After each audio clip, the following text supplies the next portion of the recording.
ঈশা, কোথায় যাচ্ছ? ইরফান, এটা তোমার আর আমার মাঝখানে শেষ দিয়া সাইন করে দিও। আমি না আমার জীবনের সবকিছু বাজিয়ে রেখেছিলাম তোমার জন্য। তুমি যখন 2 মাস রিহ্যাবে ছিলে, আমি প্রতিটা রাত মোনাজাতে কাটিয়েছি। আল্লাহর কাছে শুধু চেয়েছি যেন সে তোমাকে এই অন্ধকারের পথ থেকে আলোতে ফিরিয়ে আনে। কিন্তু তোমার শরীরে যে বিষ বইছে তা আমার ভালোবাসার ক্ষমতার থেকে অনেক বেশি।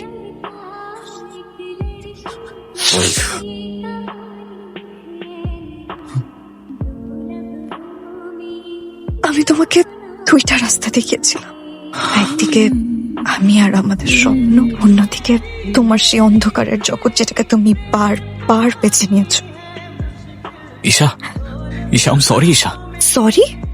মানুষকে একবার বাঁচানো যায়, কিন্তু যে মানুষ বারবার মরতে চায় তাকে বাঁচানোর সাধ্য আমার নেই। নিজের সাজানো জান্নাত আমি নিজেই পুড়িয়ে ছাই করেছি। এই গুনাহ আমার, আর এই বিষাক্ততার দিক আমারই লেখা। আমি জানি আমার এই ধ্বংসের জন্য আমিই দায়ী, কিন্তু যে শয়তান আমার হাতে বিষের পেয়ালা তুলে দিয়েছিল তার সাথে হিসাবটা এখনো বাকি। ইরফান, আমার এখানে নিয়েছিস কেন? কি হয়েছে তোর? ইরফান, আমারে মারতেছিস কেন? আমি তোর বন্ধু না। বন্ধু তুই আমার না জানি, আস্তিনের সাপ রে তুই। বন্ধু সেজে আমার শিরায় বিষ ঢালছো এতদিন। বন্ধু না তুই আমার, দালাল রে তুই, দালাল। আমি তোর সব টাকা ফিরিয়ে দেবো। আমারে মারতেছিস কেন? শুধু আসলে তোর যা নিছে সব ফিরিয়ে দেবো ইরফান। টাকা ফেরত দিবি তুই আমার, আর তোর ওই কাগজের নোট কি আমাকে সেই মুহূর্তগুলো ফিরাই দিতে পারবে যা আমি এই বিষের ঘরে হারাইছি? ফিরাই দিতে পারবি আমার মায়ের সেই শেষ সময়টা যখন আমার তার পাশে থাকার কথা ছিল, আর আমি ছিলাম তোর এই বিষের ঘরে? ফিরাই দিতে পারবি আমার ওয়াইফকে যে আজকে আমাকে ছেড়ে চলে গেছে? ফিরাই দিতে পারবি ঈশাকে? ফিরাই দিতে পারবি আমার মাকে? তোর কত টাকা লাগে আমি তোকে দেব। আমি জানি তুই পারবি না। নিজের হাতে নিজের ঘর জ্বালিয়েছি, সেই ছায়ের মাঝে কোনো আলো বাকি রয়ে গেছে কিনা জানি না। তাই আজ থেকে লড়াইটা আর দুনিয়ার সাথে না, বরং নিজের সাথে।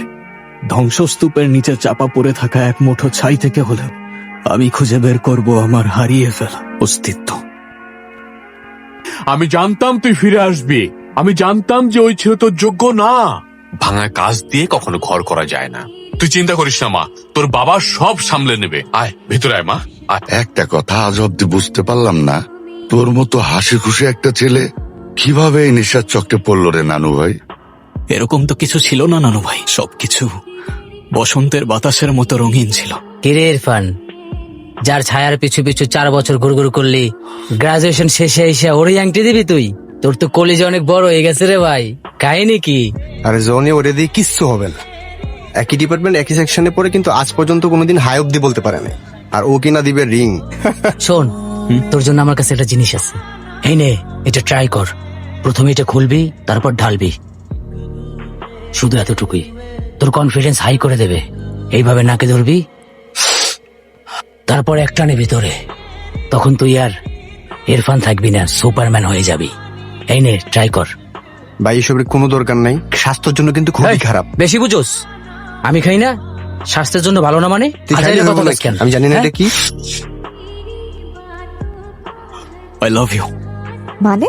আমি খেয়াল রাখবো তোমার, কখনো একা রাস্তা পার হতে দেব না, কখনো কোনো ঝামেলায় পড়তে দেব না। তোমার থেকেও তোমাকে প্রোটেক্ট করব, তোমায় সবসময় ভালোবাসবো, আর ভালোবাসায় কখনো চিটিং করবো না। সবসময় সত্যি বলবো, কখনো মিথ্যা বলবো না। মানে বলবো ছোটখাটো, কখনো তোমায় একটু কম সুন্দর লাগলেও হয়তো বলবো তোমায় অসম্ভব সুন্দর লাগছে, কিন্তু এমন মিথ্যা বলবো না যেন বেঈমানি হয়ে যায়।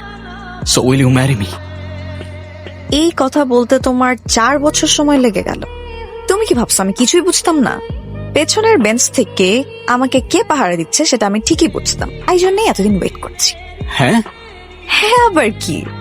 মানে আমিও তোমাকে পছন্দ করি। I love you too. হ্যাঁ, দাও।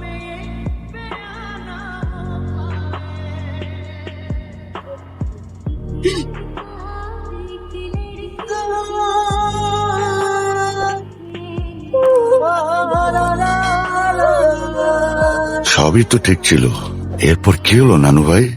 এরপর আমি না বুঝতে পারছি না আমি কি করব। মাছারা তো এই দুনিয়াতে কেউ নেই আমার। শোন, এই দুনিয়াতে যেমন কষ্টের যন্ত্রণা আছে, এমনি এই দুনিয়াতে কষ্ট যন্ত্রণা বলার ওষুধও আছে। নে ধর।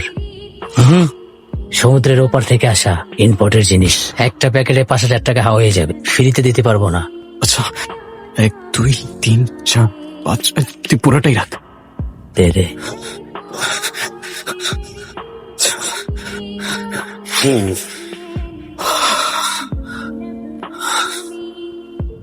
ব্রেইন শুধু ছোটখাটো কারণ খুঁজতে থাকে একটু ডোপামিন রিলিজ করার জন্য। তুমি যখন মায়ের লাশ নিয়ে এয়ারপোর্টে আসলে আমি তখনও সেই ঘোরের মধ্যেই ছিলাম। মাকে শেষবারের মতো ভালো করে দেখতেও পারলাম না আমি নানু ভাই। তুই বড় দেরি করে ফেলেছিস নানু ভাই। তোর সেই অন্ধকার দিনেও ঈশা আলোর মতো তোর হাত ধরেছিল। বাবা মা নিজের ঘর ছেড়ে তোর শূন্য ঘরে উঠেছিল। ঈশা তোকে ঘৃণা করে না, ঘৃণা করে তোর এই অবস্থা কি। তোরা ঠিক থাকলে এসব কাগজ কিছুই না, এসব সাইডে রেখে ঈশার সামনে গিয়ে দাঁড়া, দাঁড়িয়ে বল আমি তোমাকে ফিরিয়ে নিতে সবকিছু করতে রাজি। দেখবি এদের ভালোবাসার কাছে হিমালয় মাথা নত করে। এ তো সামান্য অভিমান। যা নানু ভাই, নিজের অস্তিত্বকে ফিরে নিয়ে আয়।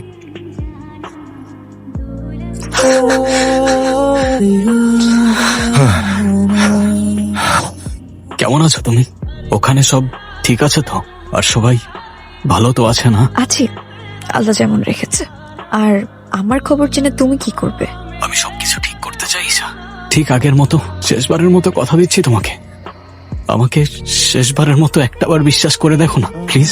বিশ্বাস তো অনেক দামি জিনিস ইরফান, এসব কথা বাদ দি। যদি আমার জন্য কিছু করতেই হয় তাহলে একটা কাজ করো। ড্রয়ারে আমি ভুল করে একটা ছোট বক্স রেখে এসেছি। ওটা আমার খুব যত্নের জিনিস, ভালোবাসার জিনিস। যদি পারো ওটা একটু পার্সেল করে পাঠিয়ে দিও আমার কাছে। আমি চাই না আমার কোনো কিছু ওই বাসায় পড়ে থাকুক। রাখছি।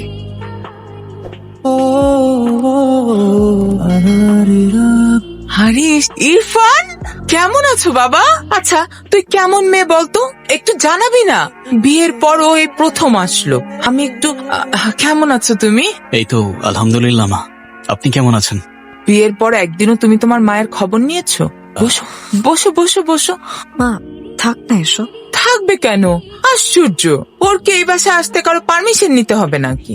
বাবা মুখটা এরকম শুকিয়ে গেছে কেন? তুমি মনে হয় ঠিক মতো খাওয়া দাওয়া করো না তাই। আচ্ছা আজকেই তোমাকে চিংড়ি মাছের মালাইকারি করে দেবো, তুমি না অনেক পছন্দ করো। আসলে মা এসবের কোনো দরকার দরকার নেই এত আদর যত্নের। তুমি বের হয়ে যাও এই বাড়ি থেকে। কি আশ্চর্য, এটা কেমন ধরনের কথা? ছেলেটা বিয়ের পর প্রথম আমাদের বাড়িতে আসলো, বের হয়ে যাবে মানে কি? প্রথমবার হোক আর শেষবার, এত আবেগ আসে কোত্থেকে এই ছেলের জন্য? হ্যাঁ বাবা প্লিজ। কি হলো? আমি তোকে কি বলছি বুঝতে পারছো না? বেরিয়ে যাও। আমি কখনো ভাবিনি তোমার এই মুখটা আমার জীবনে দ্বিতীয়বার আবার দেখতে হবে। আমি আমার সিদ্ধান্ত বদলাবো না। একটা এতিম ছেলের কাছে আমি আমার মেয়েকে তুলে দিব না। শোনো ইরফান, যাদের মাথার উপর কোনো ছায়া নেই, যাদের কোনো অভিভাবক নেই, তাদের কোনো দায়বদ্ধতা থাকে না। যাদের পরিবার নেই, তাদের কাছে সম্পর্কের কোনো মূল্য নেই। আমার বাবা মা নেই দেখে আপনি আপনি এটা বুঝে গেলেন যে আমার কাছে সম্পর্কের কোনো মূল্য নেই? এখানে না বোঝার কি আছে? বাবা তুমি এসব কি বলছো? আমি বুঝলাম না, ওর বাবা মা নেই বলে এটা কি ওর দোষ নাকি ওর অপরাধ? আমি এখানে কোনো দোষ গুণের কথা শুনতে চাইনি। শোনো, আমি তোমার মেয়েকে ওর হাতে তুলে দেব না। আমার ডিসিশন ফাইনাল। আজও তোমাকে ভালোবাসে, কাল যদি কোনো সমস্যা হয় তাহলে আমি কার কাছে বিচার দেব? ওর তো পরিবারই নেই, আমি কার সাথে আত্মীয়তা করব? ইনাফ বাবা, ও আমাকে ভালোবাসে আর আমি ওকে।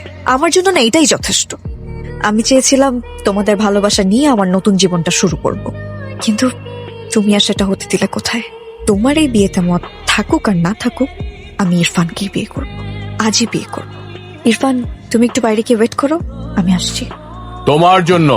তোমার জন্য আজ আমার মেয়ে আমার মুখের উপর কথা বলছে। তোমার জন্য আমার মেয়ে আমাকে ছেড়ে চলে যাচ্ছে। আমি তোমাকে অভিশাপ দিচ্ছি, আমার মেয়ের সাথে সুখে থাকা তো দূরের কথা, তোমার অস্তিত্ব ধুলোয় মিশে যাবে। জি ধন্যবাদ। দেখলে তো এইসব সস্তা আবেগের পরিণতি কি হয়? 1 বছর যেতে না যেতেই সব শেষ হয়ে গেল। এখনো বুঝতে পারছো না কেন আমি এই বিয়ের বিপক্ষে ছিলাম? কারণ যার পরিবার নেই, যে জানেই না একটা সম্পর্কের ভার কিভাবে বইতে হয়, সে আমার মেয়ের ভার কিভাবে বইবে? তুমি তোমার মেয়ের যোগ্যই না। তাই আমার সাজেশন থাকবে, তুমি ডিভোর্স পেপারে সাইন করে চলে যাও। আমার সম্পর্কে আপনার পয়েন্ট অফ ভিউ তাহলে এই 1 বছরে এতটুকু বদলায়নি স্যার। তবে সাইন তো আমি করতে পারবো না স্যার। যাকে একবার আমি নিজের করে নিয়েছি তাকে ছেড়ে দেওয়া আমার পক্ষে অসম্ভব। আমি যতদিন না আমার ভালোবাসা দিয়ে আপনার মেয়ের অভিমান ভেঙে ওকে এখান থেকে নিয়ে যেতে পারছি, ততদিন আমি এই বাড়ির দরজায় কড়া নাড়তে থাকবো। তবে হ্যাঁ, এবার আর পালিয়ে যাব না স্যার। আপনার চোখে চোখ রেখে, আপনার অনুমতি আর দোয়া নিয়ে আপনার মেয়েকে নিয়ে যাব ইনশাল্লাহ। আমি বেঁচে থাকতে তো অসম্ভব। আরবিতে একটা প্রবাদ আছে স্যার, মানসাবরা জাফরা, যে ধৈর্য ধরে সে জয়ী হয়। আমি ধৈর্য ধরবো স্যার, চেষ্টা করে যাব। বাকিটা তো উপরওয়ালার ইচ্ছা। আপনি আপনার জেদ নিয়ে থাকুন, আমি আমার বিশ্বাস নিয়ে আবারও ফিরে আসবো।